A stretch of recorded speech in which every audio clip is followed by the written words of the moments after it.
सिद्धेभ्यः जय श्री ओम नमः सिद्धेभ्यः जय श्री ओम नमः सिद्धेभ्यः सर्वमंगलमांगल्यं सर्वकल्याणकारकं प्रधानं सर्वधर्माणां जैनं जयतु शासनं जैनं जयतु शासनं जैनं जयतु शासनं। पंच परमेष्टि भगवान की जय हो। आचार्य श्री गुरुवर कुंद कुंद महाराज की जय हो। आचार्य श्री गुरुवर विद्यासागर महाराज की जय हो। परम पूज्य आध्यात्मिक संत निर्यापक श्रमण मुनि पुंगव श्री सुधासागर जी महाराज की जय। मुनि संघ की जय। पूज्य गुरुदेव से प्रार्थना। प्रसंग चल रहा था, हम जो कुछ भी सोचें उसमें मन को आह्लाद होना चाहिए। हम वह न सोचें जो मन को आत्मा को दुखी कर दे। कल संध्या काल में एक प्रश्न आया था कि हम हिंसा के परिणाम कैसे रोकें। उसके रोकने का एक ही भाव है, पहले तो स्वयं का हित देखो। आत्मा स्वात्म चिंता स्यात्। आपको जो कुछ भी आपके मन में विकल्प आ रहा है, क्या उसमें स्वयं का हित है? आत्मा स्वात्म चिंता से बहुत बड़ी बात है, इसमें कोई साधारण मत समझना। कोई भी मन में अपने विकल्प आता है, सबसे पहले आत्महित देखना चाहिए, आत्म स्वार्थ नहीं। स्वार्थ में और हित में अंतर है। स्वार्थ तो हमारा नाश करेगा, स्वार्थ तो हमारी जिंदगी का विनाश करेगा, हमें आज नहीं कल दुखी करेगा। स्वार्थ से ऊपर उठो। हित, हित बहुत बड़ी चीज है। और हित शब्द की परिभाषा कई बार व्यक्ति अपनी पूरी जिंदगी भर में नहीं बना पाते। इस शब्द की परिभाषा किसी के भी हाथ में नहीं है, वो अपने गार्जियन के हाथ में, गॉड गिफ्ट है। एक बालक भी अपने स्वार्थ से मिट्टी खा लेता है, लेकिन हित नहीं होता। एक बालक बड़ा होकर के गंदगी खा लेता है, हित नहीं होता। एक बालक सर्प को भी पकड़ लेता है, अच्छा लगता है, ये स्वार्थ है। हमारे जितने भी विचार आते हैं, हम सोचते हैं कि हमारे हितकारी हैं, उन्हें हितकारी मत मानो, वो तुम्हारे स्वार्थ है। और स्वार्थ कभी भी हितकारी नहीं होता, कभी भी हितकारी नहीं होता स्वयं के लिए। वो कहीं ना कहीं हमें गर्त में ले जाएगा। और हित जो है वो हम सोच नहीं सकते। स्वार्थ हमारी उपज है, स्वार्थ हमारा सोच है। स्वार्थी तो बालक भी हो जाता है, जैसे अभी मैंने कहा। लेकिन बालक जो स्वार्थ से कर रहा है उसका हित हो, 100% बालक जो कुछ भी अपने स्वार्थ के लिए करता है उसमें अहित ही होता है। लेकिन हित चीज जो है हमारी उपज नहीं है। हित जो है यह गार्जियन के हाथ में। आपका हित माँ बाप के हाथ में।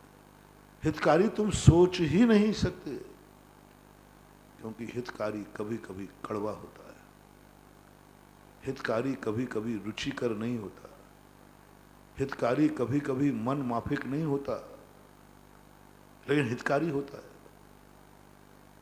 तो नीति ये कहती है कि तुम हितकारी तुम सोच नहीं पाओगे कभी। वो तुम्हारा हित किसमें है? ये माँ बाप को गॉड गिफ्ट है।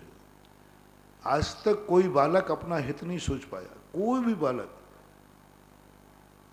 तीर्थंकर को भी हित सोचने के लिए 56 कुमारियां आई, सौधर्मेंद्र आया, उनके लिए ठीक है, उनको डायरेक्ट अपने जैसी शिक्षा नहीं दी गई, इनडायरेक्ट दी गई। लेकिन इस पृथ्वी का नियम है कि कोई भी व्यक्ति अपना हित स्वयं सोच ही नहीं सकता, क्योंकि वो कोर्स बड़े लोगों का है, माँ बाप सोच सकते हैं। इसलिए माँ बाप कई बार वह कार्य करने को कहते हैं जो तुम्हें रुचि करती। हमारे शास्त्रों में आया हित गुरु के हाथ में। गुरु का अर्थ अपन से बड़े जो है गार्जियन, हित उनके हाथ में है। गुरु का अर्थ मात्र गुरु ही मत लेना, गुरु का अर्थ जो हमारे गार्जियन है वो। और गुरु को शत्रुवत कहा है, हित शत्रुवत होता है। देखने में लगता है कि शत्रुता है, लेकिन गुरु माँ बाप ये गुरु है, ये बेटे को शत्रुवत लगते हैं। जो माँ बाप बच्चों को बताते उसको पसंद ही नहीं आता। बस इसलिए जैनाचार्यों ने कहा तुम ये मत सोचो कि तुम्हें क्या अच्छा लग रहा क्या बुरा, तुम ये सोचो कि तुम्हारे लिए कहने वाला कौन है। माँ बाप हैं, वे गुरु हैं, उनका हर आदेश को मित्रवत मानो, शत्रुवत मानो। इसी प्रकार प्रजा के लिए राजा अच्छा राजा है तो इसलिए समाज का नेता अच्छा नेता है, तो इसी प्रकार गुरु महाराज यदि अच्छे गुरु हैं तो भगवान यदि अच्छे भगवान हैं तो अच्छे साथ हैं, तो ये सब हमारी हित की बात करेंगे। और जितनी ये बातें करेंगे वो सब हमें कष्टदायी लगती है। जिनवाणी की एक भी बात ऐसी नहीं है, मैं जिन धर्म की बात कहूं, एक भी बात ऐसी नहीं है जो सुखदायी लगती हो, लेकिन हितकारी है। जिनवाणी में जितना भी कहा, पूरी जिनवाणी पढ़ डाली, एक भी बात ऐसी नहीं है जिनवाणी में जो अच्छी लगती हो, लेकिन हितकारी 100% है। आप देख लो, मुनि को देख लो, मुनि दीक्षा लेता है, कौन सी बात ऐसी है जो अच्छी लगती हो, जो चर्या में आता हो। जयकारा नहीं, नमोस्तु नहीं, ये चर्या के अंग नहीं है। महाराज हमारी जब जयकार बोलती है, जब हमारे लोग पैर छूते हैं, नमोस्तु करते हैं, तो महाराज बहुत अच्छा लगता है। नहीं, ये चर्या है ही नहीं। मुनि की चर्या में कहीं भी नहीं आया, 28 मूल गुणों में कहीं नहीं आया कि तुम्हारी पूजा कोई कर रहा है या नहीं। तुम नवदा भक्ति कराने के भी अधिकारी नहीं हो। वो कर ले तो बलिहारी, नहीं कर ले तो बिना आहार के आ सकते हो, लेकिन नवदा भक्ति कराने की बात कह नहीं सकते, करा नहीं सकते, आपकी चर्या नहीं है। पूरे मूलाचार में कहीं नहीं लिखा कि आपकी नदी चर्या में नवदा भक्ति होने चाहिए। वो करता है तो करे, तो आप क्या करोगे? हम आहार नहीं लेंगे, बस अलाभ हो सकता है। कोई भी चर्या, एक भी चर्या सुखदायी नहीं है, एक भी चर्या। मुनि की तो पूरी क्रियाएं उठा लो, लेकिन सब हितकारी है, 100% हितकारी है, कष्टदायी है। बड़ों का स्वभाव ही होता है, वो आदेश कष्टदायी देते हैं, और उन्हीं कष्टों में हमारे जीवन का हित छुपा रहता है। इसलिए हितकारी बात सोचना, ये गार्जियन से लो। स्वार्थ की बात तो तुम सोच लोगे, जन्म से जन्म सिद्ध अधिकार है। हर बालक बचपन से ही स्वार्थ की बातें सोचता है, अपने मतलब की बातें सोच लेता बहुत जल्दी। उसके लिए कोई कॉलेज यूनिवर्सिटी में कहीं जाने की जरूरत नहीं, लेकिन हितकारी बात के लिए हमें बहुत बड़ा गार्जियन चाहिए जो हमें हितकारी दे। इसलिए अपने मन में उस स्थान रखो। हमने ये मन को इतने स्वार्थों से भर रखा है कि हितकारी बात सोचने की गुंजाइश ही नहीं है, कल्पना ही नहीं आती। माँ कहते बेटा मिट्टी मत खा, माँ तेरी बात मुझे समझ में नहीं आती, नहीं आती। बार बार बालक वही करता है जो उसको करना है, माँ की बात समझते ही नहीं, और ज़्यादा माँ समझाए तो माँ को पागल करार कर देता है।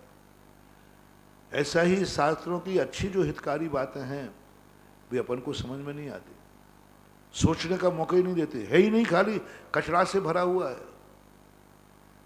सारी जिंदगी कचरा से भरी हुई है, हितों से नहीं भरी। हम ये मत सोचें कि महाराज हम बहुत अच्छा सोच लेते हैं, बहुत अच्छा देख लेते हैं, बहुत अच्छा बोल लेते हैं, बहुत अच्छा सुनते हैं, बहुत अच्छा हम करते हैं, इनमें हितकारी कितना कर पाते हो? थोड़ा थोड़ा बड़े हो गए हों जो लोग, वे सोचे कि दिन भर में तुमने जो सोचा है उसमें हितकारी कितना है। सब सोचे, श्रावक भी सोचे, मुनि महाराज भी सोचे, सब सोचे। थोड़ा एक बार दिन भर का करना। आज दिन भर में हमने दिमाग में कितने विचार आए, विचार तो आएंगे, विचारों से खाली तो कभी मत रहता नहीं, लेकिन उनमें से काउंटिंग करो पूरे एक एक गौर करके, कितने विचार हमारे हितकारी थे और कितने विचार हमारे स्वार्थी थे। आपको खुद पता चल जाएगा कि हितकारी बात हमने कितनी सोच पाए, कितना दिमाग में आया। सारा कचरा है, कचरा भरा है, कुछ नहीं है। एक बार एक राजा ने, बादशाह ने कहो बीरबल से कहा, एक इतना बड़ा हाल दे दिया, इतना बड़ा हाल, और 50 रुपया दिए। बोले इस हाल को ठसाठस भरो, कोई कोना खाली नहीं रहना चाहिए। कई लोगों ने तो 50 रुपया लिए और चंपत हो गए। कोई पागलपन है? 250-250 का पंडाल है, ज़्यादा ही होगा, हम बता नहीं है। तो इतने बड़े पंडाल को 250 में कैसे 50 रुपये में भरा जाता है? कोई एक व्यक्ति ने दिमाग लगाया, वो अपन जैसा होगा कि अपन दिन भर व्यस्त रहते, दिन भर व्यस्त रहते, दिन भर दिमाग बिल्कुल इतना कि बिल्कुल शाम को दिमाग बिल्कुल इतना जैसे बहुत बड़ी कमाई करके आए, बहुत बड़ा सोच के आए। बोले आज दिन भर भारी हो रहा है। अरे क्या हुआ, क्या किया, कौन सी कमाई की है तो बताओ। उसका दिमाग चला, उसे रास्ते में एक नगर पालिका का ट्रक मिला। उसने कहा भैया कहाँ जा रहा है? बोले फेंकने जा रहा हूँ। बोले काय को फेंकता भैया? जितना पड़े 8 दिन के अंदर जो इतना कचरा हो पूरे नगर का, वो मुझे दे दे, 50 रुपये यहाँ ले ले। तो नगर पालिका वाले ट्रक ने कहा कि अच्छा है, उतनी दूर फेंकने जाऊंगा, पेट्रोल बचेगा, और ये कह रहा है इसमें पटक देते। सब भर दिया, इतना भर दिया कि किवाड़ लगाने को जगह नहीं। राजा साहब देखने आए, सबके इंटरव्यू लिए, कुछ तो गायब भी हो गए थे। इसके पास जाते हुए बोले क्या सड़ांद आ रही है, क्या गंदगी मचा रही। बोले राजा साहब 50 रुपये में और क्या मिलता है दुनिया में, क्या करता मैं?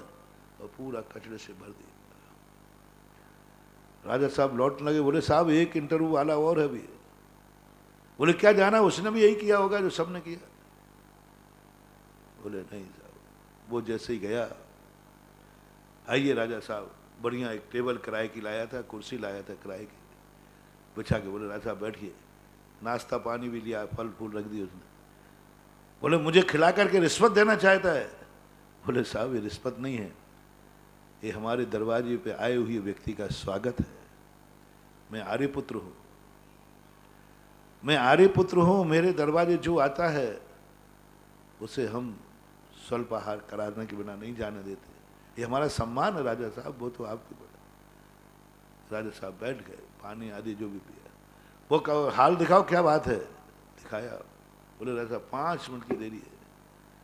उसने जितने भी दीपक थे सब लगा दिए, अगरबत्ती। बोले राजा साहब पधारिए। देखा कि पूरा का पूरा पंडाल, पूरा का पूरा हाल भरा हुआ था, लबालब भरा हुआ था, पूरा लबालब। बोले राजा साहब आप किसी कोने को देख लीजिए, कहीं भी उसने इस ढंग से पड़ी कि कोई पिलर मिलर की परछाई भी नहीं पड़ जाए। राजा साहब खुश हो गए, देखो ये है। और साहब अभी 50 रुपये में 5 रुपया तो बच ही गए, ये आपके पैसा वापस। क्या है ये? जिंदगी का एक जोक है, एक बीरबल की कहानियां हैं, लेकिन इसमें कितनी बड़ी शिक्षा है। हम अपनी जिंदगी को, अपने दिमाग को कचड़ों से भर रहे हैं, उसी संबंध में सोचते हैं, उसी संबंध में विचार करते हैं, और वही सोचने को है, लेकिन वो कचरा है महानुभाव। हितकारी प्रकाश के लिए हमारे शायद 24 घंटे में 2 मिनट के भी चिंतन निकल आए, बहुत कठिन होता है, बहुत कठिन होता है। हमेशा कुछ ना कुछ खुरापाती चलती रहती है, कुछ ना कुछ ऐसा चलता रहता है जिससे हमारा कोई हित नहीं है। इसलिए परसों अपन ने समझा था कि मन में वह सोचो जो आनंद का कारण बने, जिसका फल आनंद हो, उपलब्धि हो, उपलब्धि हो। कुछ ऐसा सोचो कि जो तुम्हारे लिए हितकारी हो। कितना देखते हो जिसमें तुम्हारा हित होता है। आंखें कचरा देखती हैं, गंदगी देखती हैं, हे देखती हैं। इन आंखों की आदत पड़ गई है गंदगी देखने की। आप देखना, तुम्हें चलता हुआ अच्छा दृश्य नहीं दिखे और कोई गंदा कार्य कर रहा हो तो आंख उठ जाती है। बुरी बातों को देखने का मन होता है, गंदे स्थानों को मन होता है। सोच देखने की आदत ही पड़ गई, गंदी चीजों की आदत ही पड़ गई। हमें कभी आन आंखों में अच्छी चीज देखने का संस्कार ही नहीं आया। जब भी किसी को देखेंगे हमें कमियां दिखती हैं, बुराइयां दिखती हैं, दोष दिखते हैं, पूरी जिंदगी निकाल देते हैं अपन लोग इन आंखों में, क्योंकि आंखों को कचरा देखने की आदत पड़ गई है। और ये कचरा देखने की आदत ही अपनी जिंदगी का बना है। कुछ ऐसा देखो जिसमें उपलब्धि हो, स्वइच्छ पाओ।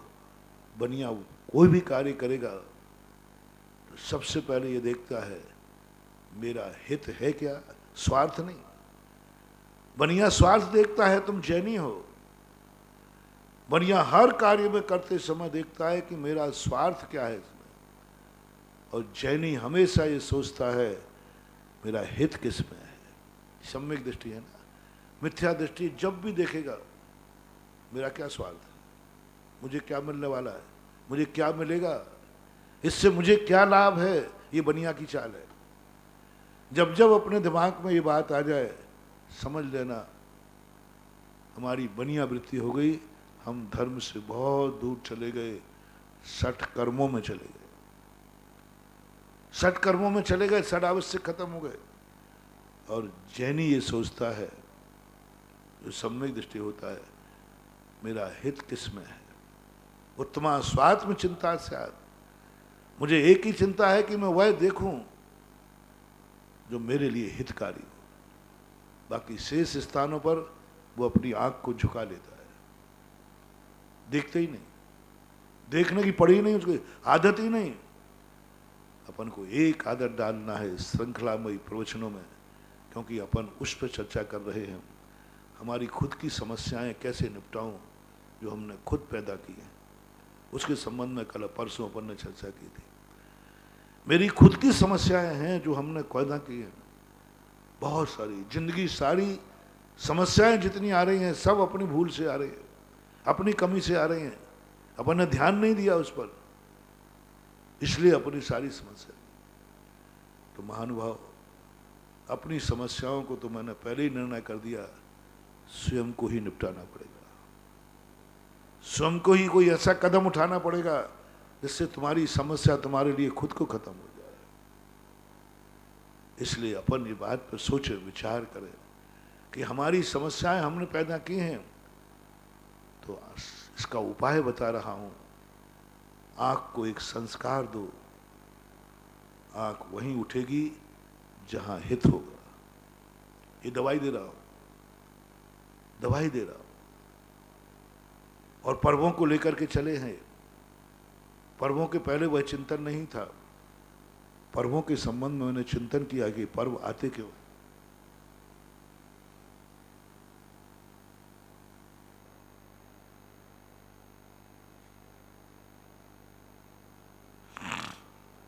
पर्वों के संबंध में चिंतन किया, पर्व आते क्यों, क्या लेना देना इन पर्वों का।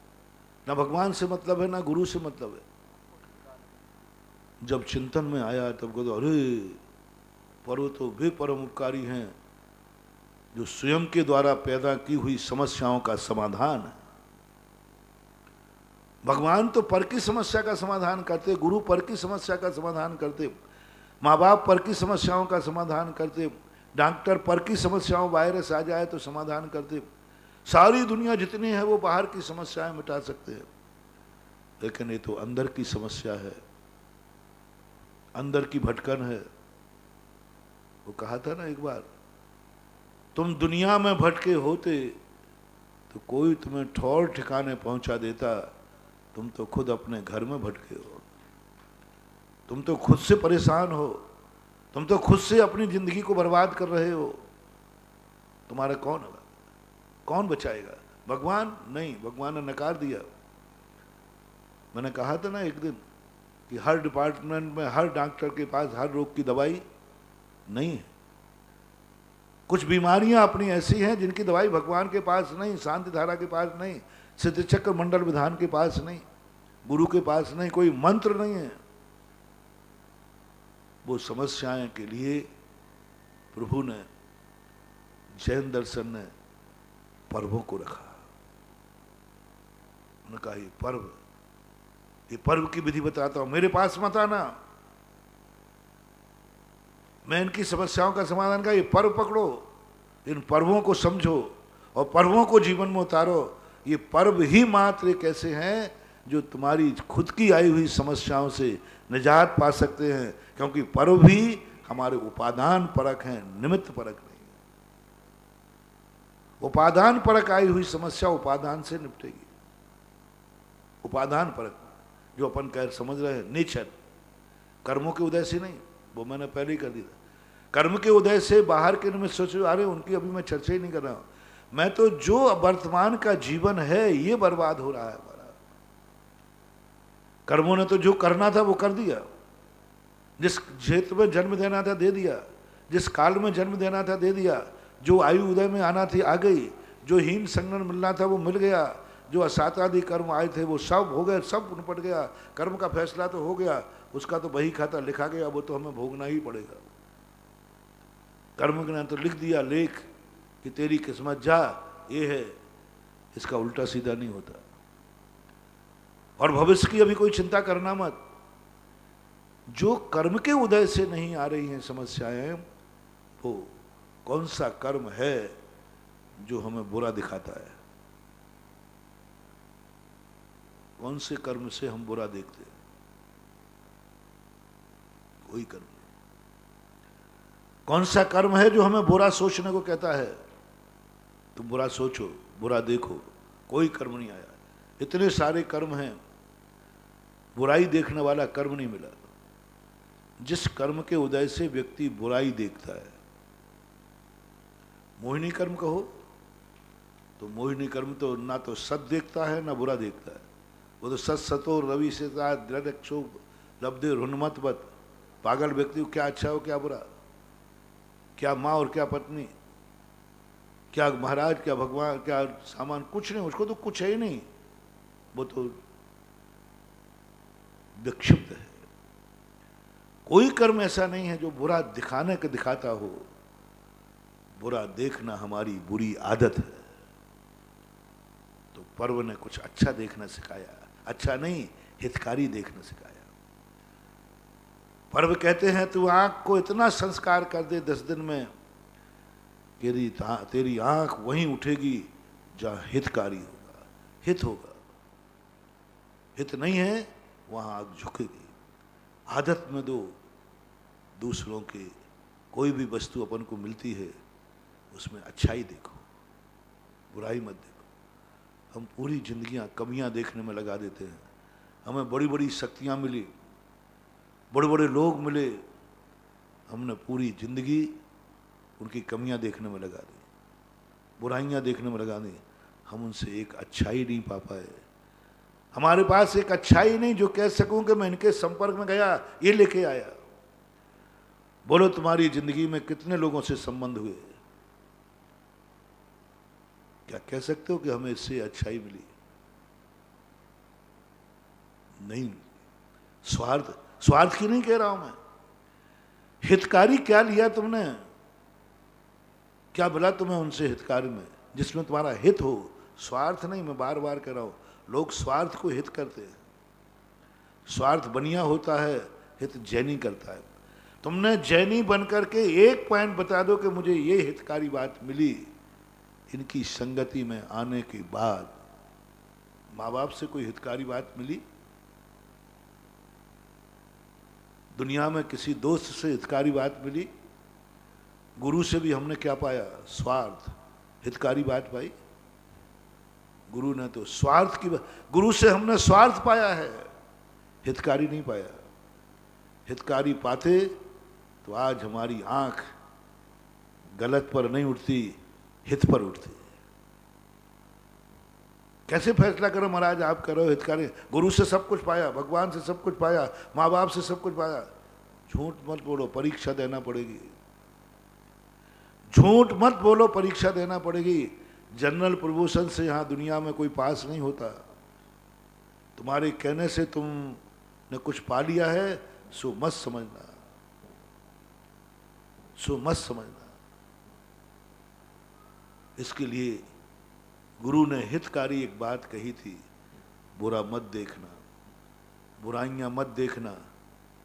क्या ये तुमने गुरु से पाया? गुरु ने कहा था बुरा मत सोचना, ना दुष्ट चिंतन करना, ना दुष्विचार करना, ना स्वार्थमयी बातें सोचना। क्या मन इस बात की आज्ञा का पालन कर रहा है? हमें गुरु से सब कुछ मिला, क्या मिला? स्वार्थ। मात हमने गुरु को बनिया बनकर के यूज किया है,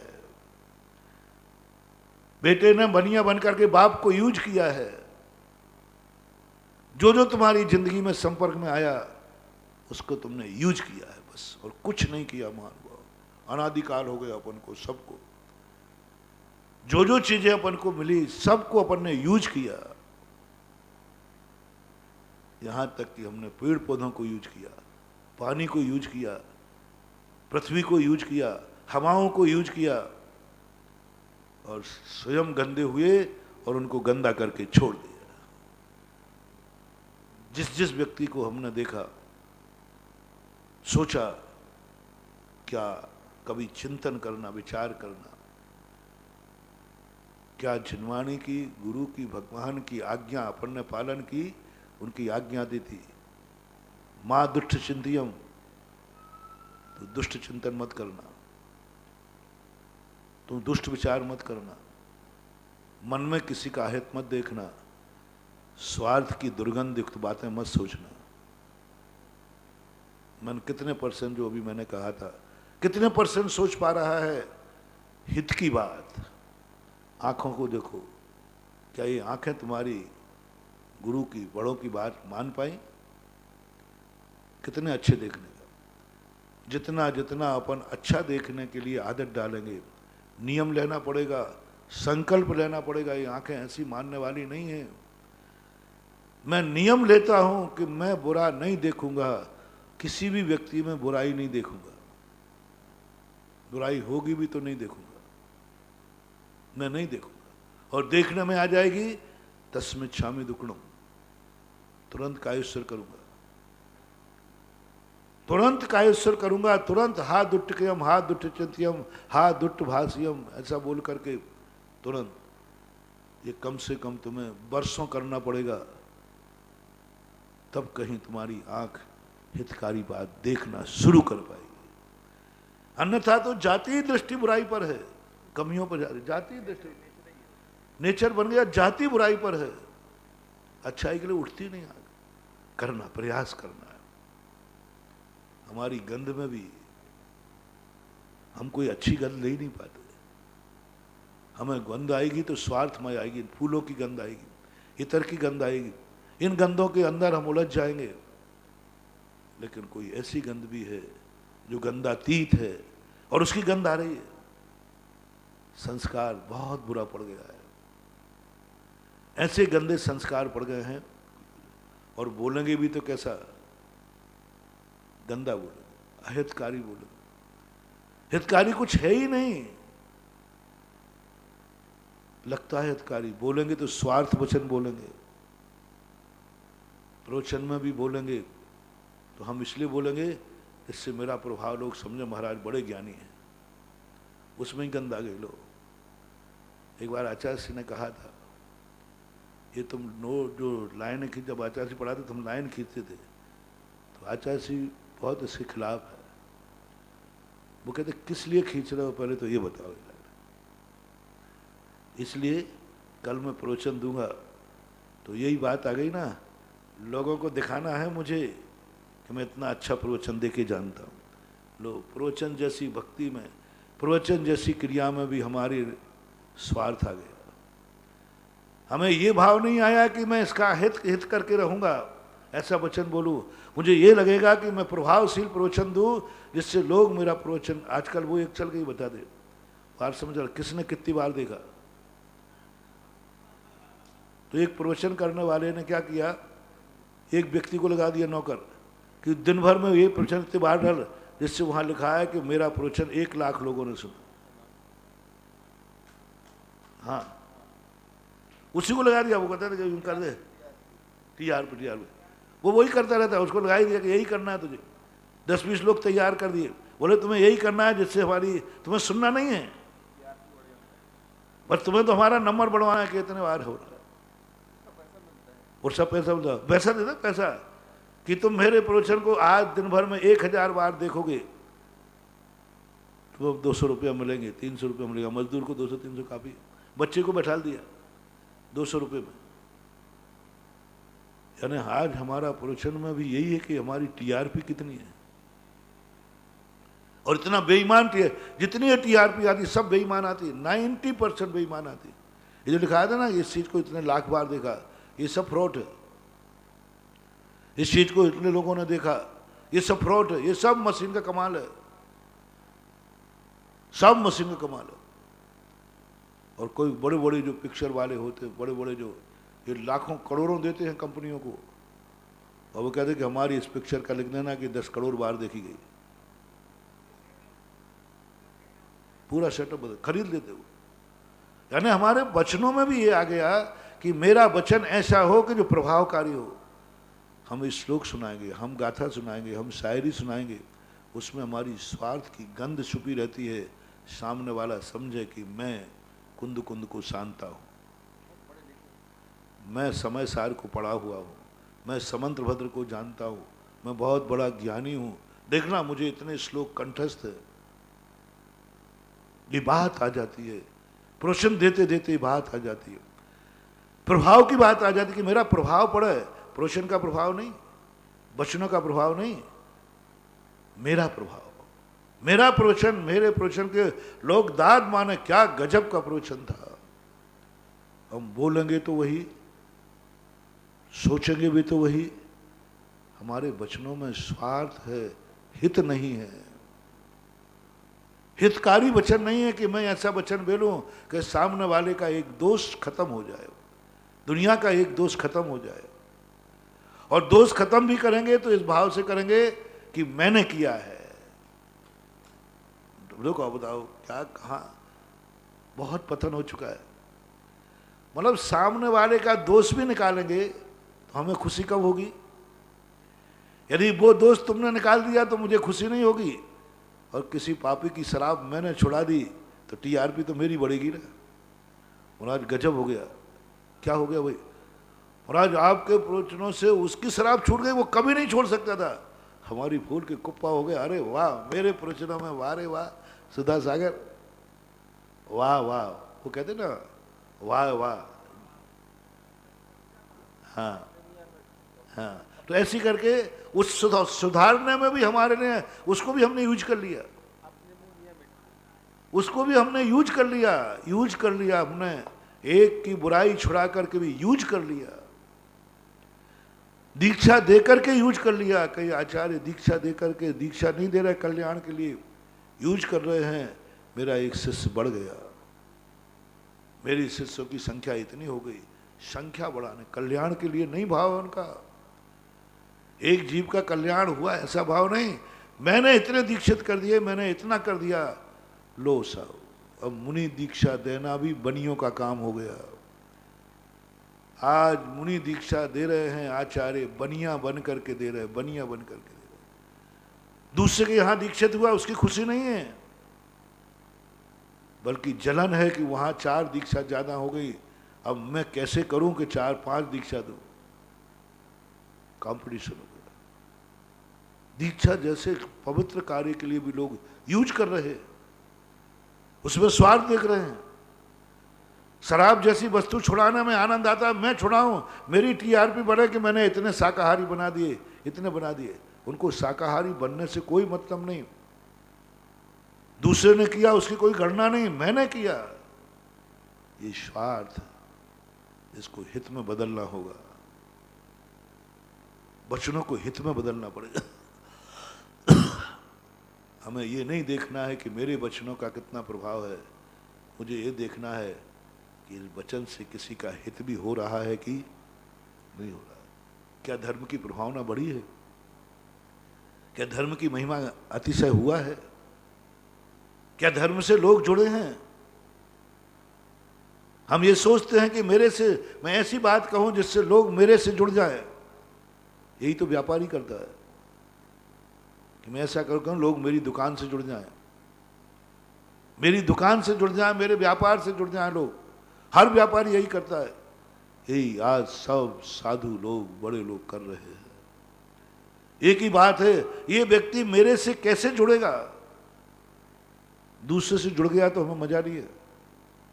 इतना बड़ा आदमी दूसरी जगह जुड़ गया, मजा नहीं आया। मेरे से जुड़ना चाहिए। ये स्वार्थ है, पाप है, हितकारी नहीं है। खुशी होना चाहिए, कहीं जुड़ा, कम से कम एक धर्मी के साथ तो जुड़ा, एक धर्मी के साथ जुड़ा। बल्कि हमें तो ईर्ष्या हो जाती, जल जाता हूं, इनका इतना प्रभाव, लोग इनसे ही जुड़ते चले जा रहे हैं, मेरे से कोई जुड़ नहीं रहा है। स्वार्थ जोड़ने में लगे हैं लोग। एन के 24 घंटे की चिंतन में अपने भक्तों की संख्या कैसे बढ़ाऊं। आचार्य सोचने में लगे हैं, बहुत पूरे आचार्य नहीं, कि मैं शिष्यों की संख्या कैसे बढ़ाऊं। साधु लोग लगे हैं, मैं अपने भक्तों की संख्या कैसे बढ़ाऊं। सब में बढ़ोतरी हो रही, बात अकेली घटोतरी हो रही। तो फैमिली प्लानिंग है तो वो भी बाल बच्चों में है। आज माँ बाप नहीं सोच रहा कि मैं बच्चे कैसे बढ़ाऊं। हाँ, नहीं सोच रहे। माँ बाप नहीं सोच रहे कि बच्चे कैसे बढ़ाओ, वो तो सोच रहे 2 ही ठीक है। अब तो 1 का जमाना आ रहा होता है, तो चीन में 1 का कर दिया। हाँ, लेकिन अब फैमिली प्लानिंग हम साधुओं में साधु नहीं है। यहाँ तो भक्तों को बढ़ाने की होड़ और शिष्यों को बढ़ाने की होड़ प्राय आज इसमें लग चुकी है। और वही सोच विचार में सारी दुनिया, साधना खत्म हो गई, साधुता खत्म हो गई, और इस तरफ व्यक्ति की दृष्टि जाने लगी। हमने किया तो क्या किया, इन हाथों से कितनों का हित कर पाए, सब कुछ हो गया। ये सारी बातें जो अपन ने परसों समझी थी, उपलब्धि करो, उपलब्धि करो। कुछ ऐसी निधि हमें मिले जिससे तुम्हें धर्म को, हमें कहीं तो कुछ मिले। पहले उत्तमा स्वात्म चिंता से आज, क्या इसमें मेरा हित होगा? क्या इसमें मेरा हित होगा? क्या गुरु ने इसमें हित कहा था? क्या जिनवाणी ने इसमें हित कहा था? क्या भगवान ने इसमें मेरा हित कहा था? नहीं कहा। नहीं कहा तो हम अपने हित की बात सोचें। कभी यदि एकाध क्षण कोई बात आ जाए तो हितकारी बात पर विचार करना। हितकारी बात से तुम्हारी समस्याएं खुद की सुलटेंगी। और ये पर्वराज जो है, हितकारी बात, सब हितकारी बात, जितना भी हो, चाहे क्षमा धर्म हो, चाहे सब में हित ही हित है। क्रोध में हित नहीं, क्षमा में हित है। क्रोध में स्वार्थ है। मैं ऐसा गुस्सा दिखाऊंगा कि सामने वाले को सुसु आ जाए, ये स्वार्थ है। स्वार्थ, क्षमा में स्वार्थ नहीं है, क्षमा में हित है। मान में स्वार्थ है, मार्दव में हित है। मायाचारी में स्वार्थ है, वो मेरे चंगुल में फंस जाएगा, लेकिन आर्जव में हित है। मायाचारी में बहुत स्वार्थ है, मैं ऐसा जाल फंसाऊंगा कि चौपट गिरेगा। और सरलता में स्वार्थ तो नहीं है, लेकिन हित है। सारे 10 लाख क्षण पर्व में देखो, सब में हित की सुगंध आती है, हित की गंध आती है, लेकिन ये पर्व किसी को सुहाते नहीं। इन पर्वों को लोगों ने भक्ति का पर्व बना दिया है। मैं भक्ति का निषेधक नहीं हूं, लेकिन लोग भक्ति करके रह गए। क्षमावाणी के दिन हमने कहा था, भक्ति करने से तुम्हारा आत्मा का स्वयं की समस्याएं नहीं निपटेंगी, भक्ति करने से तुम नहीं सुधरोगे, भक्ति करने से तुम्हारा व्यसन नहीं छूटेगा, भक्ति करने से तुम्हारा उपादान शुद्ध नहीं होगा। क्योंकि तुम जितनी जितनी भक्ति करते जाओगे, उतने उतने तुम निमित्त के अधीन होते जाओगे और स्वयं निकम्मे होते जाओगे। जितना जितना शक्तिमान भगवान तुम्हें मिलेगा, जितना जितना अतिशयकारी भगवान तुम्हें मिलेगा, जितना जितना शक्तिशाली तुम्हें गुरु मिलेगा, जितना जितना शक्तिशाली तुम मंत्र मिलेगा, उतने ही तुम निकम्मे होते जाओगे, उतने तुम पापों से डूबते जाओगे, उतने तुम पाप करते जाओगे। क्योंकि तुम्हें एक विश्वास हो गया, मेरे भगवान में बहुत ताकत है।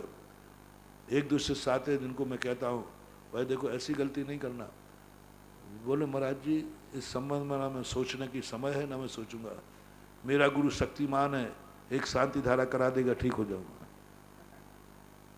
शुगर का मरीज है, 10 केला खा जावे, बोले क्यों खाते हो, बोले आप तो बैठे हो, आप तो बैठे हो, अब बताओ क्या करूंगा। उससे कहा कि भाई कह रहे ना बाहर मत घूम, बोले क्या क्यों, क्या फर्क पड़ने वाला है, आप तो बैठे हो।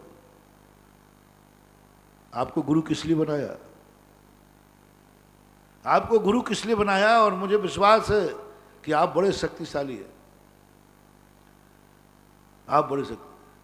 और भजन और बना दिया, मेरी कभी हार हो नहीं सकती, क्योंकि गुरु तुम मेरी हार कभी देख नहीं सकोगे, क्योंकि तुम मुझे इतना चाहते हो, तो मेरी हार देख ही नहीं सकते हो। बताओ खतरनाक चीज हो गई। ऐसे भक्तों से भगवान बचाए। जब जब तुम्हारे लिए एक देखा, एक बेटे को यदि पता हो कि मेरे बाप के पास बहुत धन दौलत है, बहुत संपत्ति है, अपरंपार है, उन्हें ठल्ला हो जाता है, वो पढ़ते ही नहीं। बोले क्या पढ़ना है यार, कोई नौकरी थोड़ी करना है, मेरे बाप के पास इतना है कि जीवन निकल जाएगा। गरीब बाप के बच्चे अच्छे पढ़ जाते हैं, गरीब बाप के बच्चे अच्छे पढ़ते हैं, उनको मालूम है कि जो कुछ करना है मुझे ही करना है। इसलिए एक बार मैंने कहा था कि बाप को बाप बनना है तो गरीब बन के बेटे को पढ़ाना, अमीर बन के मत पढ़ाना, वो पढ़ेगा ही नहीं। यही स्थिति बनती जा रही धीरे धीरे। तुम जब जब भक्तिवाद में आओगे तुम निकम्मे बनोगे। हर भक्त पापी की स्थिति में चला जाता है, निकम्मा बन जाता है, निडर हो जाता है, बेफिक्र हो जाता है। भक्ति को अच्छा मत मानना।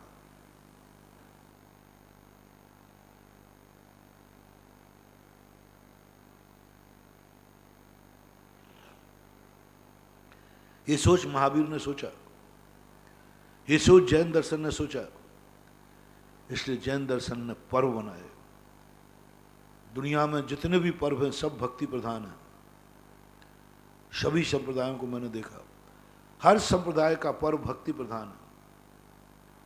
भगवान की स्थापना की जाती है, आराध्य को स्थापित करते हैं, शक्तिमान को स्थापित करते हैं, और 10 दिन कुछ नहीं मात उसी में निकालते हैं। जैन दर्शन के हैं जो पर्व, जिसमें भगवान ने कहा मुझे स्थापित मत करना। हर 7 दिन में भगवान ने कहा कि मेरे के लिए छोड़ो, मेरे से कुछ मिलने वाला नहीं। जो अष्टमी चौदस की बात कही थी, कहीं दुनिया में ऐसा नहीं है जो भक्ति से रहित कोई पर्व हो, भगवान से दूर जाने का पर्व हो, निमित्त से हट करके दूर जाने का पर्व हो। जैन दर्शन में है, हर 7 दिन में एक पर्व आता है, और पर्व का अर्थ है तुम सेल्फ हो जाओ। भक्ति प्रधान नहीं है पर्व। अष्टमी चौदस को कोई भक्ति नहीं है। गृहस्थ के लिए कहा कोई भक्ति नहीं, यही कहा तुम आज नहाना भी मत, पूजा भी नहीं करना, अभिषेक भी नहीं करना, कुछ नहीं करना तुम्हें। सेल्फ हो जाओ। आज भगवान तुम्हारे साथ नहीं है, तुम भगवान का आलम्बन नहीं लोगे हफ्ते में एक दिन, क्योंकि भगवान ने समझा है कि मैं इसको अपना लोभ दे दे करके, अपने अतिशय चमत्कारी दे करके, चिंता मत करो मैं तो हूं, ये कह करके मैं इसकी ज़िंदगी बर्बाद कर दूंगा, क्योंकि इसकी ज़िंदगी में ऐसी समस्याएं आना है जिनको मैं भी नहीं निपटा पाऊंगा।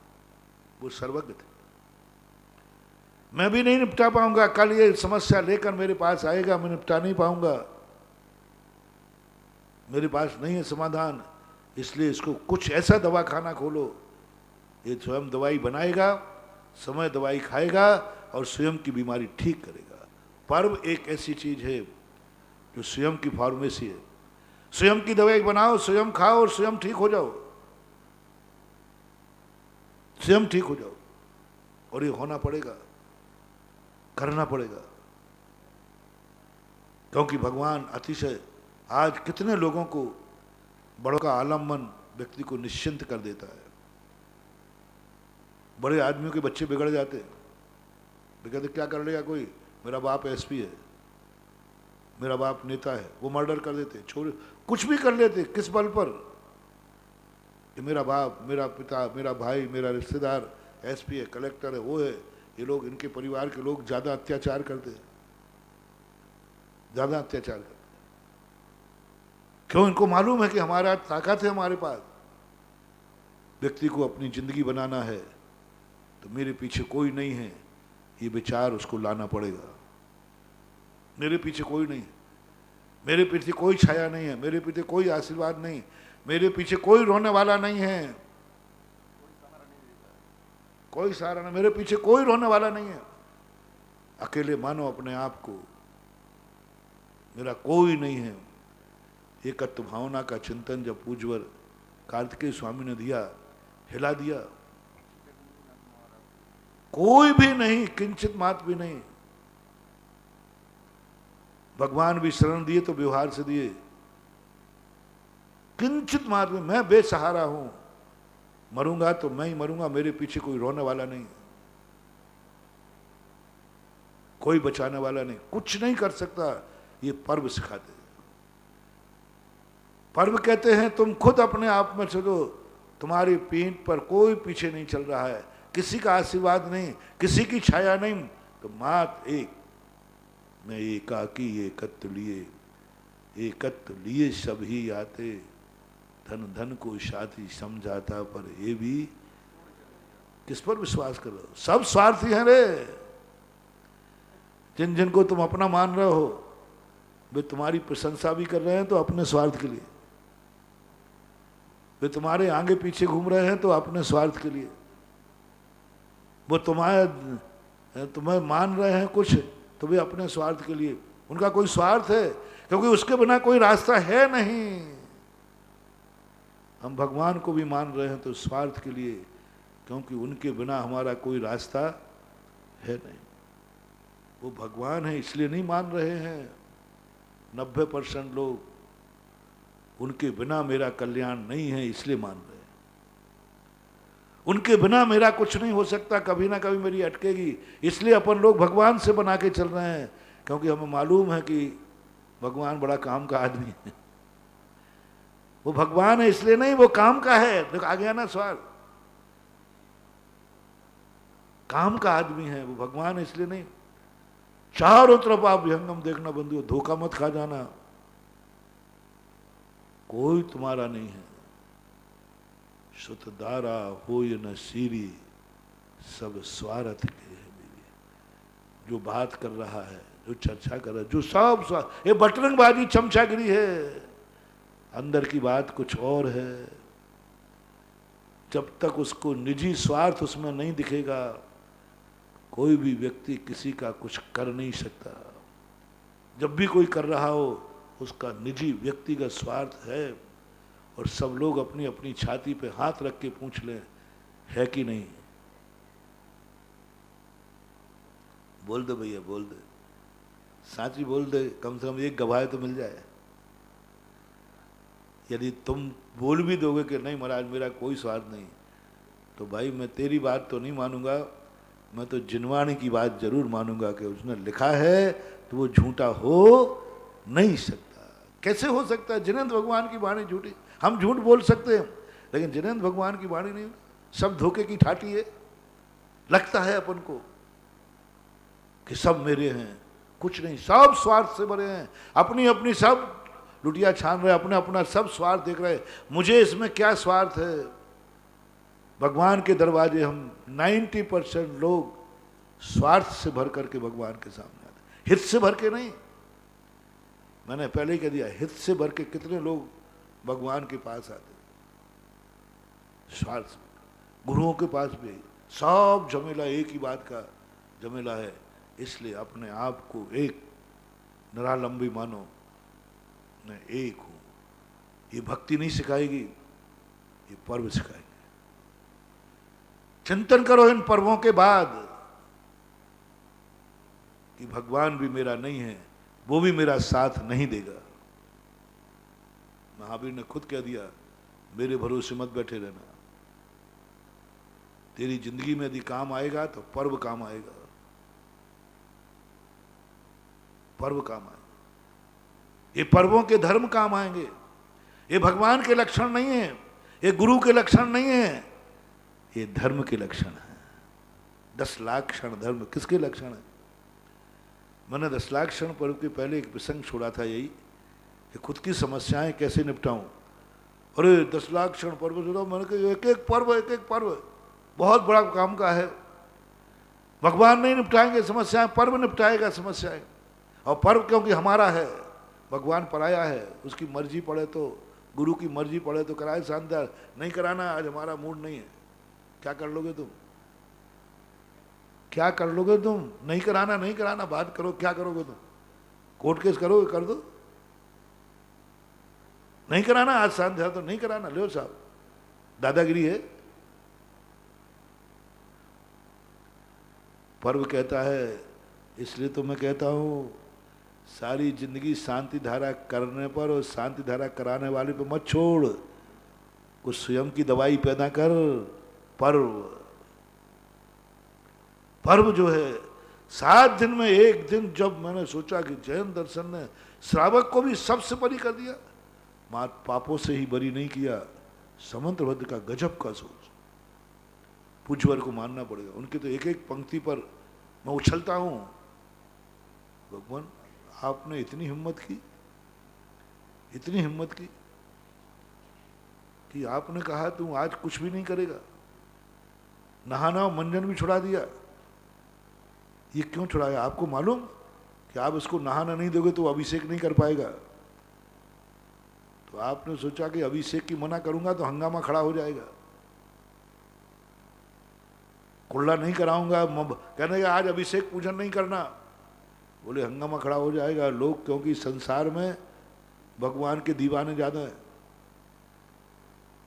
भगवान और गुरु के विरुद्ध में कोई थोड़ा भी बोल दे हंगामा खड़ा हो जाता है।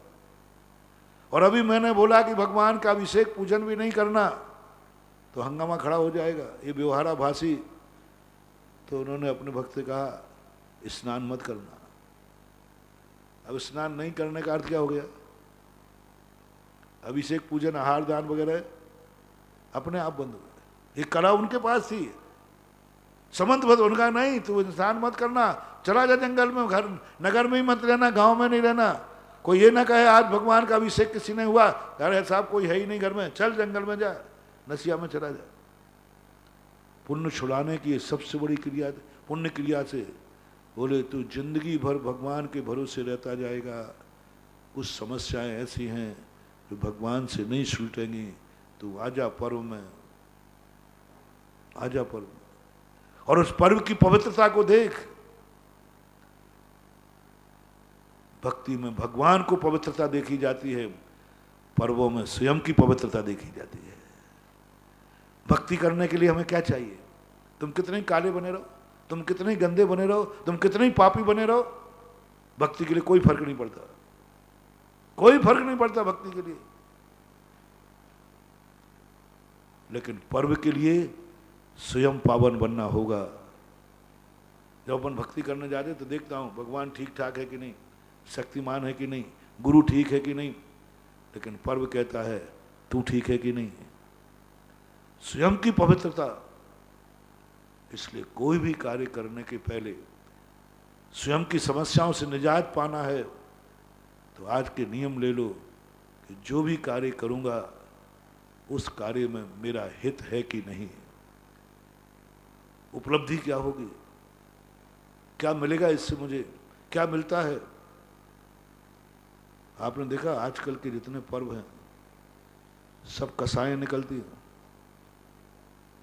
10 लाख क्षण पर्व की 14 को तो प्रसिद्धि हो गई थी, किलकिलियाऊ 14, अनंत 14 से क्या नाम हो गया, साल भर की कसाएं निकालते हैं लोग।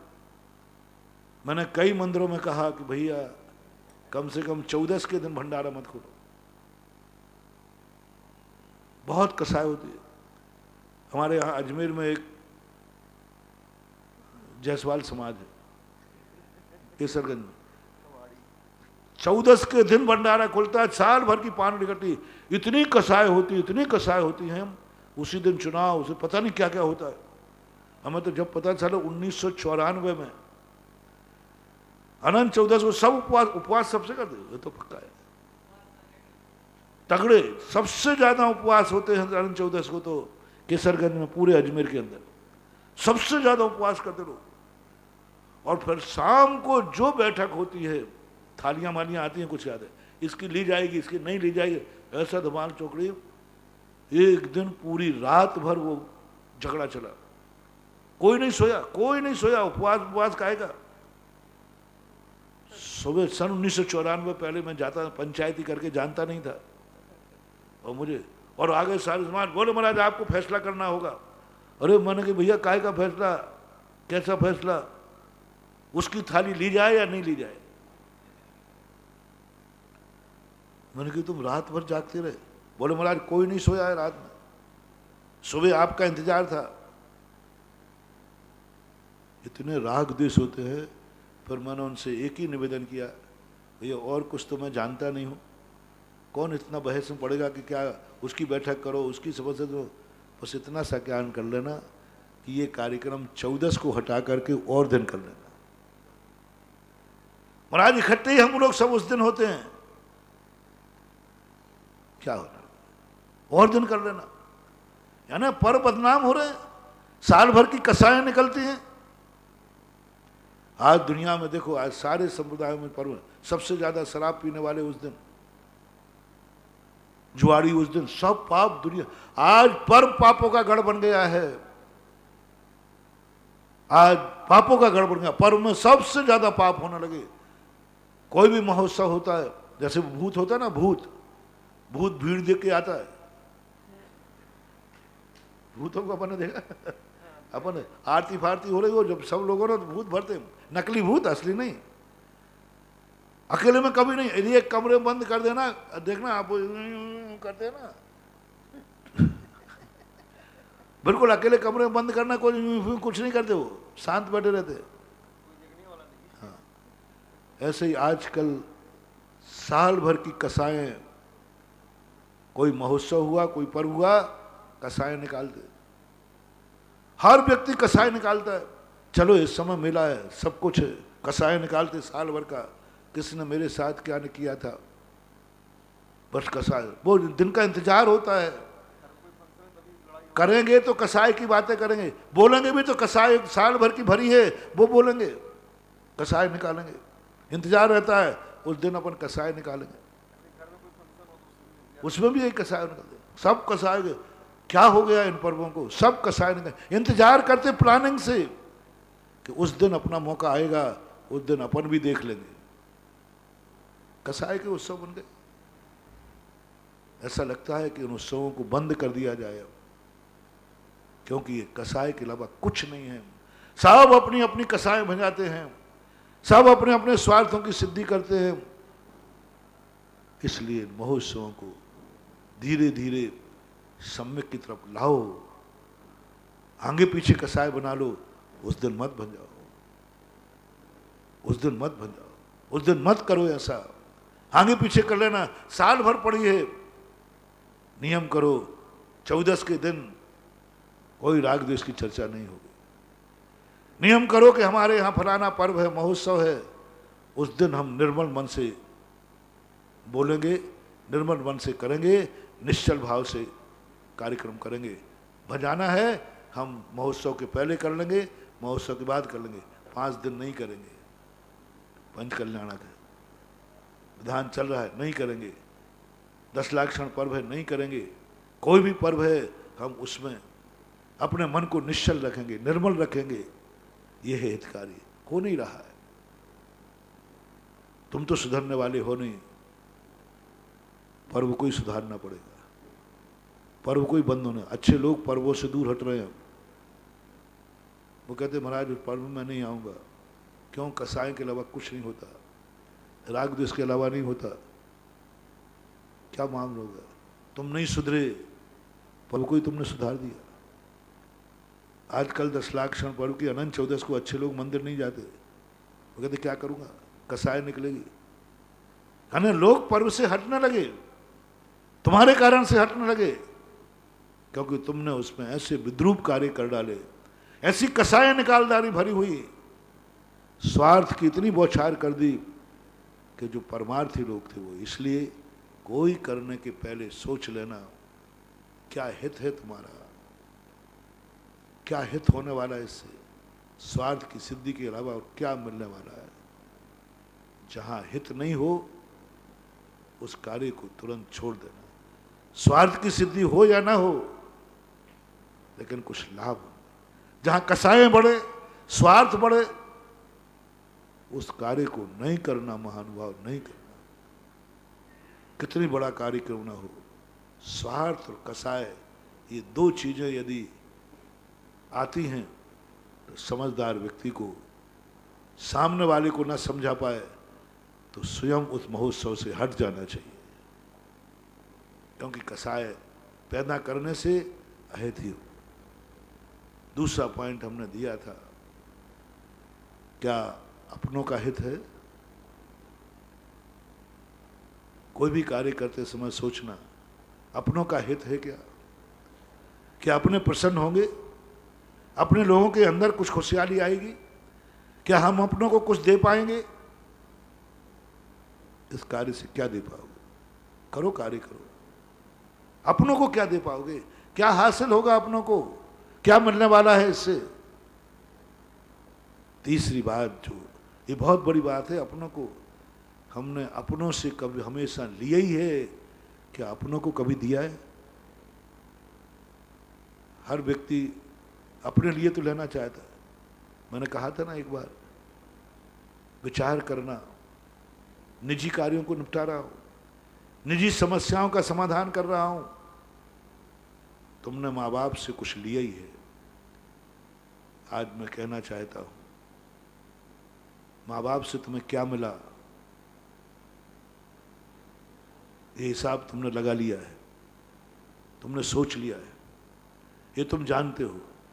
लेकिन आज मैं जो बात कहना चाहता हूं, ध्यान देना, माँ बाप को तुमने क्या दिया है, तुमसे माँ बाप को क्या मिला है, कभी इस पर विचार कर लेना महानुभाव। सोचना, मेरी बात को थोड़ा सोचना, बारीक है। क्या माँ बाप को तुमने कुछ दिया?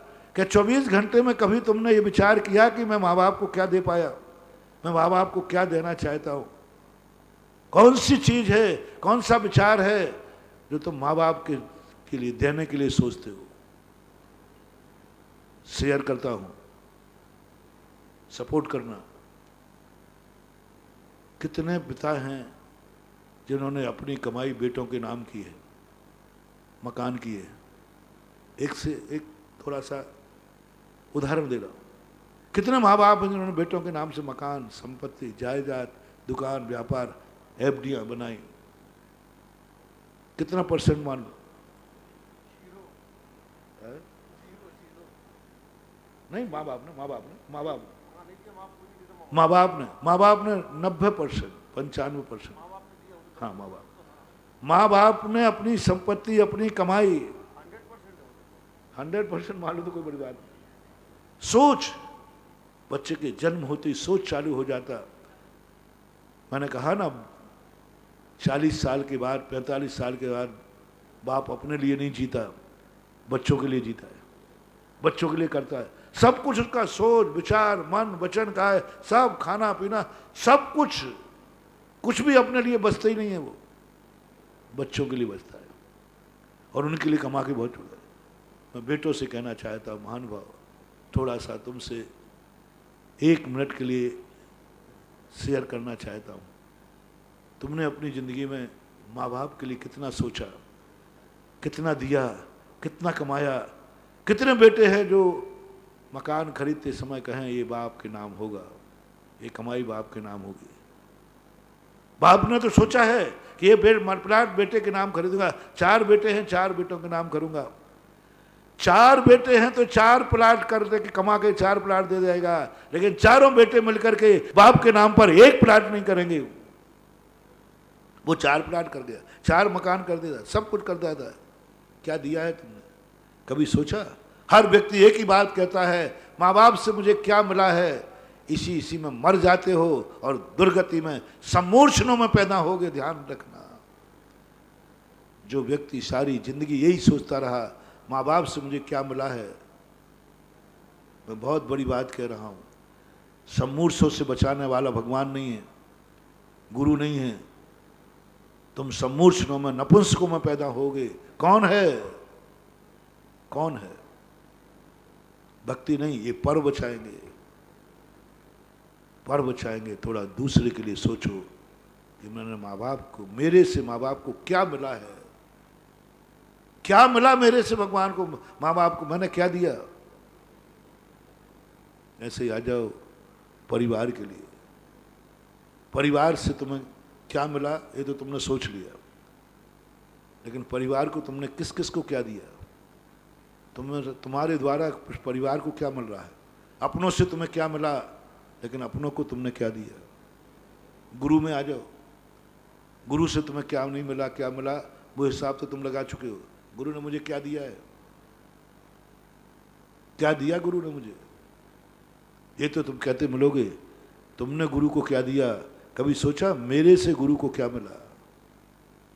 क्या मिला? संसार में हमारे जितने संबंध हैं, मैंने पहले ही कहा था, हर संबंध को तुम यूज कर रहे हो, यूज एंड थ्रू। जिन जिन के साथ हम रहे, हमने हमेशा एक ही सोचा, इनसे हमें क्या मिला? क्या कभी सोचा कि मेरे से इनको क्या मिला? क्या मिला इनको? क्या हासिल हुआ? क्या मैं कुछ दे पाया? क्या मेरी संगति से कोई इनको कुछ मिला है कि नहीं? कभी सोचा, विचार किया कि मैंने क्या दिया? हमने ये तो सोच लिया, वो हिसाब तो तुम लगा चुके, जो हिसाब तुम लगा चुके उसमें मैं क्यों अपना दिमाग खराब करूं?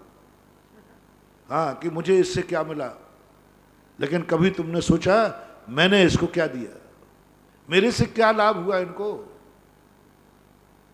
विचार करो महानुभाव।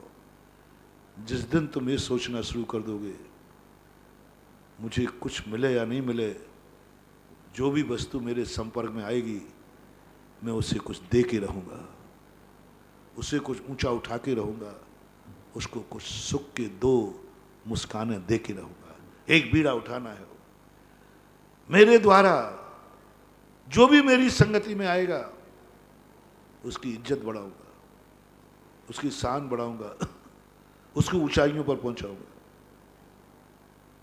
उसको दुनिया में पुजवा दूंगा। मेरे ये शरीर मेरे संपर्क में आया है, बीड़ा उठाओ महानुभाव। इस शरीर को बहुत गंदा है, बहुत पापी है, बहुत दुर्गंधयुक्त है, बहुत कुधात्मों से भरा है। उठाओ बीड़ा। हे शरीर, तू मेरे संपर्क में आया है तो मैं तुझे इतना ऊंचा उठाऊंगा, इतना ऊंचा उठाऊंगा, मेरे साथ तेरी पूजा पहले होगी, बाद में मेरी होगी। स्वभावता सुचौकाए रत्नत्रय पवित्र थे। क्या है संबंध का सोच? उसको पावन करो तुम, इसको इतना ऊंचा उठा दो। तुम्हारी संगति में आया है नहीं, तुम अपने लिए मत सोचो, इसका भी सोचो। यदि तुम अपने कल्याण के लिए गुण नहीं ला सकते हो तो कम से कम गुण लाओ जिससे तुम्हारा शरीर, जो भी मेरी संगति में आएगा मैं उसको कुछ ऐसी निशानी दूंगा, ऐसी चीज दूंगा वो भी करेगा कि किसी व्यक्ति की संगति में। एक बार मैंने कहा था कि जैनी के नौकर का कोई अलग विशेषता होना चाहिए, जैनी की गौशाला की एक अलग विशेषता होना चाहिए।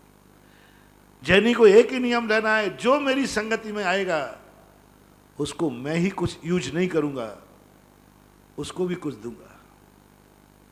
मैं लेने वाला स्वार्थी बनिया ही नहीं हूं, मैं जैनी हूं, लेऊंगा ही नहीं, कुछ दूंगा भी। जैनियों की गौशाला में कुछ ऐसा होना चाहिए, जैनियों के घर में गाय को कुछ ऐसा होना चाहिए। दूध तो तुम लेते ही हो, इस गाय से मुझे क्या मिलता है? दूध मिलता है। कम से कम उस गाय को सुबह उठ करके अभिषेक करके 2 बूंद गंधोदक की दे दिया करो, क्योंकि ये जैनियों की गाय है। जाकर के गंधोदक ले जाओ एक नौकर के नाम के, क्योंकि ये जैनी का नौकर है। कभी गाय के लिए शांति धारा करो, कभी नौकर के लिए शांति धारा करो। तू मेरे घर की, जैनी की घर की नौकरानी है, तुझे मैंने आज शांति धारा की है, तेरे लिए की है, ये गंधोदक करो, क्योंकि ये जैन घर की नौकरानी है। कुछ विशेषता ऐसी बनाओ जो तुमसे उसको मिले। वो तुम्हें तो पानी भर देगी, तुम्हें तो रोटी दे देगी, तुम्हारा तो सब कर दे, तुम तो उसका यूज कर ही रहे हो। लेकिन एक जैन मालिक से नौकर को क्या मिल रहा है? जो दुनिया अपने नौकरों से करा रहा है वही तुम करा रहे हो। जैन नौकर की पहचान होना चाहिए कि जैन के यहां नौकरी करने का ये लाभ है। मैं कभी जिनेंद्र को छू नहीं सकता, मैं जिनेंद्र का कभी अभिषेक नहीं कर सकता। कोई नौकर कह दे कि मैं नौकरी तो जैनी के यहां करूंगा, बोले क्यों? अजैन कहे क्यों? वेतन मैं ज्यादा दे रहा हूं, बोले फिर भी वहीं जाऊंगा। बोले क्यों? बोले जैनी के यहां नौकरी करने से हमें जिनेंद्र देव का गंधोदक मिलता है, गंधोदक मिलता है, और वो हमारे लिए कभी शांति धारा कराता है, हमारे लिए माला फेरता है, हमारे हित के लिए करता है। वो सोचता है ऐसा कुछ होना चाहिए। एक गजब की बात है, एक बहुत पहले की घटना है, बहुत 15-20 साल हो गए जब आया ही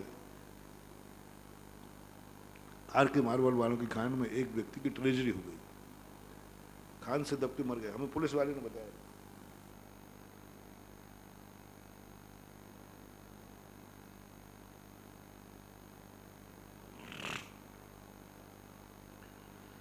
राजसमंद की तरफ मेरा बिहार था, तो अकेला बेटा था उसका, माँ थी, पत्नी थी, सब थे।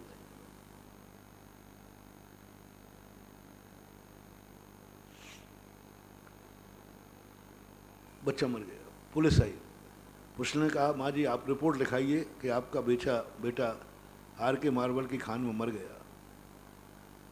उसने कहा साहब अभी तो नहीं निकाल पाए। बोले क्यों? बोले सेठ जी से पूछ के लिखाऊंगी। पुलिस वाले कह रहे उन्हीं के खिलाफ में लिखना है। बहुत समझाया उसको, बहुत कहा देखो तुम खिलाफ में लिखा दो उनके, तुम्हें बहुत मुआवजा दिलवाऊंगा, बहुत नुकसान। उसने कहा सेठ जी से पूछ के लिखवाऊंगी, सेठ जी आने वाले होंगे पक्का है। बोले ये तुम्हारे छोटे से मजदूर मरने पर सेठ जी आएंगे क्या? वो बहुत बड़े आदमी हैं, तुम रिपोर्ट लिखा दो, हम कोर्ट केस होगा, कोर्ट केस में आपको मुआवजा मिलेगा, पैसा मिलेगा। सेठ जी तेरे लिए आएंगे, मजदूर है तू तो बेलदार है। क्या माँ का विश्वास। बोले सेठ जी आएंगे, सेठ जी आएंगे। नहीं लिखा, कम से कम 1-1.5 घंटे मकसद की पुलिस वालों ने। उनका सेठ जी आएंगे, और सेठ तो तुम्हें जान, वो सेठ तो सेठ ही है। पहुंच गए, सामने सेठ जी आए, आ गए। सेठ जी सामने से आ गए, बोले देखो सेठ जी आ गए, अब वो कह देंगे तो लिखा दूंगी, मैं कुछ जानती नहीं हूं। और आकर सेठ जी को मालूम चले गया था। सबसे पहले तो माँ जी के पैर पड़े। एक बेलदारन की माँ के, बेलदारन वो माँ भी बेलदारन थी, उस माँ के पैर पड़ना एक इतना बड़ा सेठ के। मुझ पापी से, मेरी कारण से आपके बेटे का इस प्रकार की ट्रेजरी हो गई। और जिस ढंग से वार्तालाप किया, बोले इसको मकान होगा, इसके बच्चों की परवरिश होगी, और जो वेतन उसको मिलता था वो वेतन इसकी ज़िंदगी भर जब तक ये जिंदा हैं मिलेगा। मकान बना, सब ठाट कर दिए पुलिस वाले। अब तो क्या, अब क्या लगा, इससे ज़्यादा तुम दिलवा पाओगे क्या? हमारे बच्चों का इंतजाम हो गया, वो तो मर गया, कोई सेठ जी ने थोड़ी मारा है। माँ जी बोलते कि सेठ जी ने थोड़ी मारा है, अब मर जाती, दुर्घटना हो जाती है। लेकिन आज जो सेठ जी कृपा कर दी, तुम लोग ये रिपोर्ट फाड़ के फेंक देते। जब सेठ जी, यदि मैं रिपोर्ट लिखा देती ना तो कुछ नहीं होना था साहब। सेठ जी आपको ये पैसा आपको दे देते और आप फाड़ के फेंक देते। मैंने उस दिन से अशोक को सोचा, मैंने कि अशोक ये मालिक ही नहीं है, सेठ ही नहीं है, ये जैन सेठ है। ऐसा कुछ मालिक की विशेषता हो कि ये जैन मालिक है। जैन मालिक ने तुमने उस नौकर को ऐसा क्या दिया है जो गर्व करे कि मैं जैनी हूं। जैन घर में बनाने वाली रसोईन है, उसको क्या ऐसा लगे, वो तुम तो यूज करते हो, कि उसको लगे कि यदि मैं किसी अजैन के यहां रोटी बनाने जाती तो ये नहीं मिलता। ऐसे ही तुम्हारे संपर्क में जो कुछ भी आवे, जो भी अपनी जिंदगी में संबंध बने, उनमें एक विचार करना शुरू कर दो, मेरे से इसको क्या मिला है,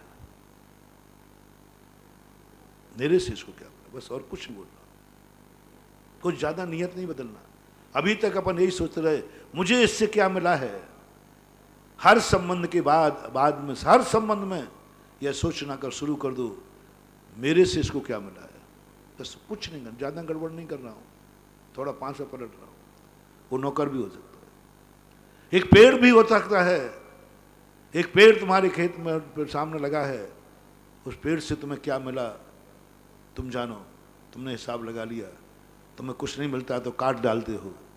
तुमने कभी सोचा उस पेड़ को तुमसे क्या मिला?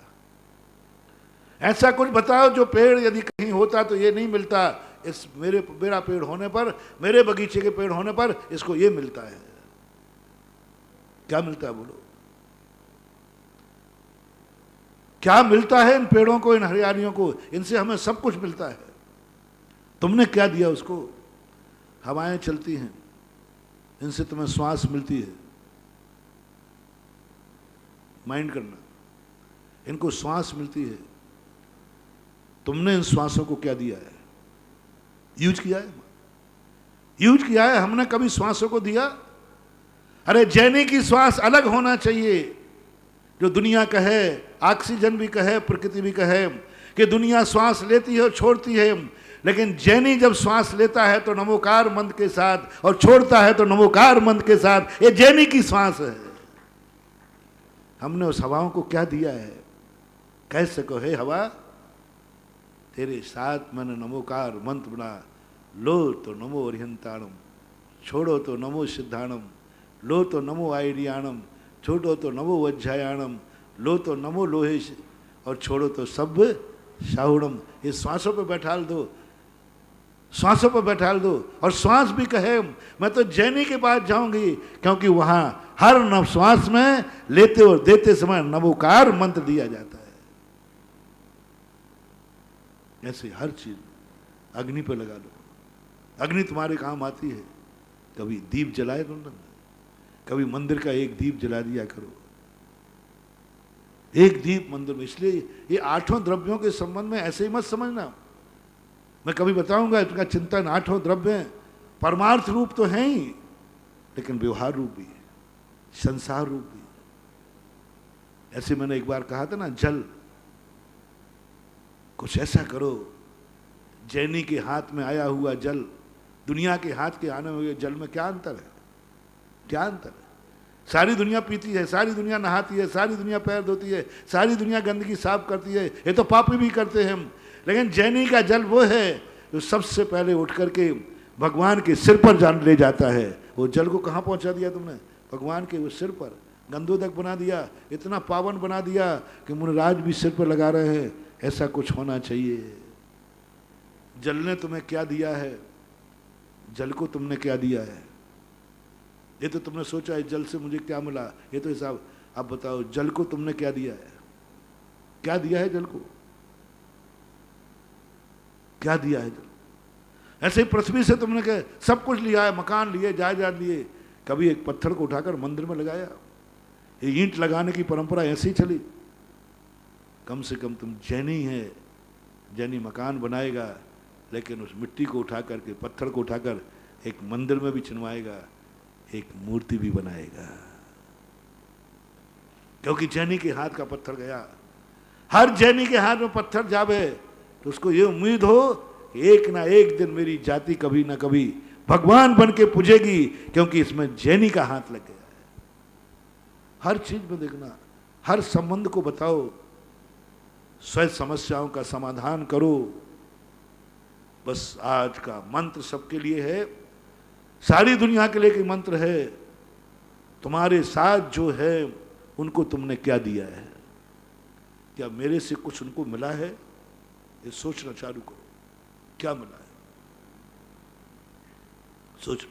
हर व्यक्ति एक ही रामायण गा रहा है, मुझे कुछ नहीं मिला, मुझे कुछ नहीं मिला, मुझे कुछ नहीं मिला। तुम सारी दुनिया भी देती जाए तभी यही किया जाएगा। सारी दुनिया उन कुंवर साहब के समान है। बीरबल ने बादशाह ने पूछा बीरबल से, ये बताओ दुनिया में कृतज्ञ कौन है जो हमेशा एक ही चिल्ला, मुझे क्या मिला है, मुझे क्या मिला है, मुझे कुछ तो नहीं दिया। बोले साहब एक दुनिया में कुंवर साहब है जो कभी इसका पेट नहीं भरता। ये जब भी अपनी पत्नी से झगड़ा कहेगा एक ही बात कहे, तुम्हारे बाप ने क्या जन्नत लिख दी है? एक ही बात, पत्नी को क्या दे दिया तेरे बाप ने? ये बलाय और बांध दी गले से। जिनकी शादियां हो गई वो थोड़ा शेयर करें। गुस्से में यही बोलते हो कि नहीं?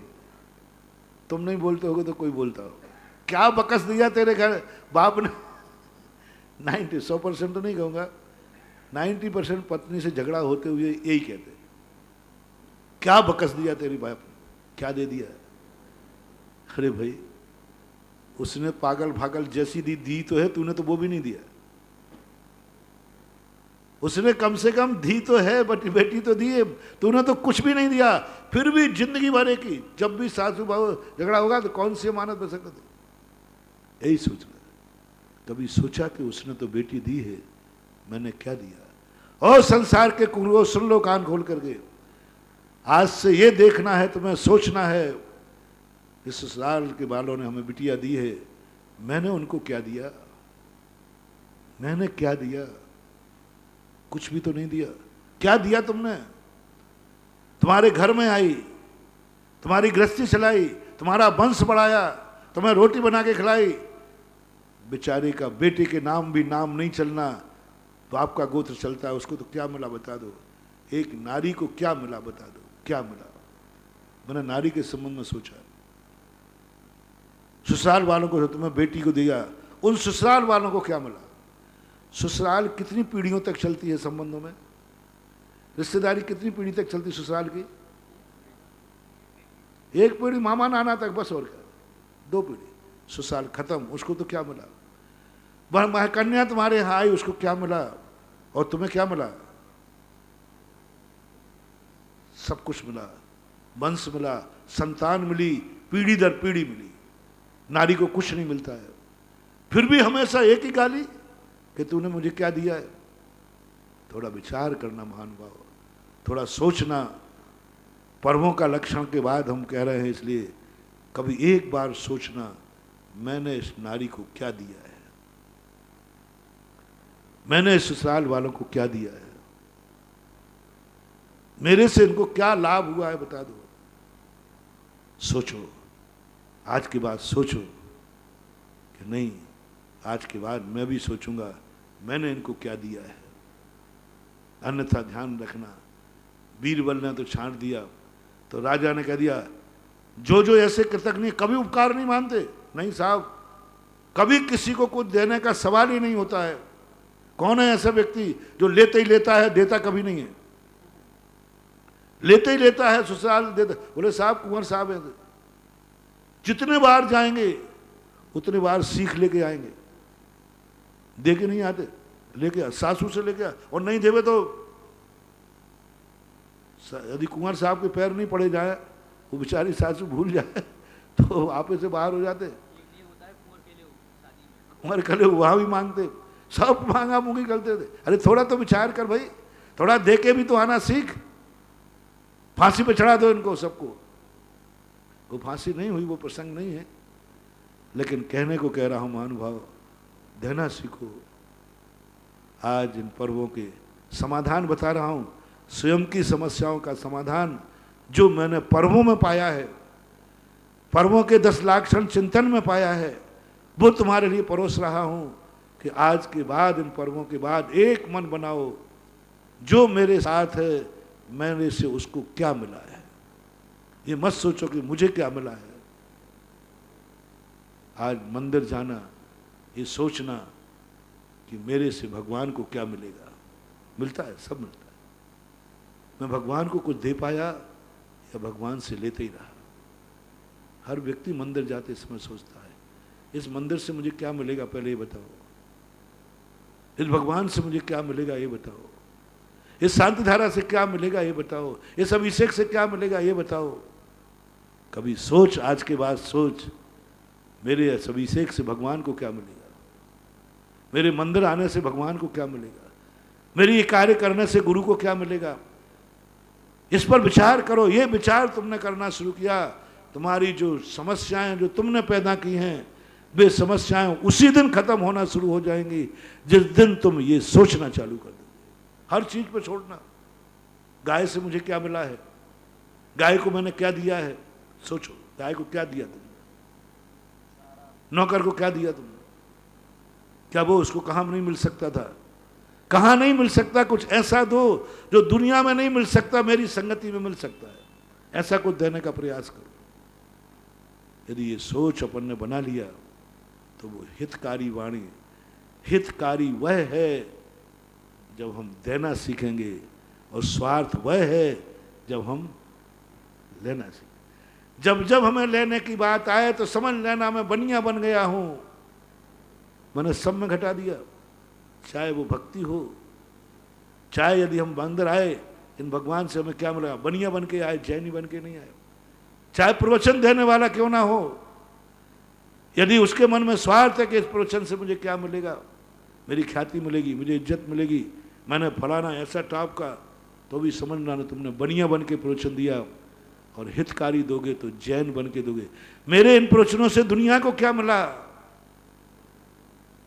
मेरी इस क्रिया से दुनिया को क्या मिला, आप जैनी बन जाएंगे। और जैनी बनने में हित है, और हित की बात तुम्हें अपने आप कभी नहीं उपजेगी। हित की बात तो आपको गुरु के, भगवान के आदर्शों के संपर्क में जाना ही पड़ेगा, जाना ही पड़ेगा। तीर्थंकरों ने इतना उपदेश दिया, उन्होंने दिया ही दिया है, अपन से उनको कुछ नहीं मिला, कुछ अपन दिए ही भी नहीं, देने का मन भी नहीं बनाया। अरे चिंता मत कर रे, वो लेंगे नहीं, तो देने का मन तो बना। बड़े आदमी कुछ लेते नहीं है, चक्रवर्ती बताते कुछ लेता नहीं है, लेकिन देने का मन तो बनाओ। चक्रवर्ती उससे डबल लौटा देगा, लेकिन एक बार देने का मन तो बनाओ। जिन जिन चीजों के संबंध में मैंने कहा, एक बार देने का मन बनाओ। मैंने अपने संबंधियों को क्या दिया है, बस चिंता मत करना, तुम्हारा दिया हुआ दिया बन जाएगा, दिया हुआ दिया लौट के आएगा, और तुम्हारे लिए बहुत कुछ लौटा देंगे। महावीर भगवान की जय। गुरु परम पूज्य निर्यापक श्रमण मुनि पुंगव श्री सुधासागर जी महाराज की जय। समस्त मुनि संघ की जय। जिनवाणी के ज्ञान से सूझे लोका लोक वाणी।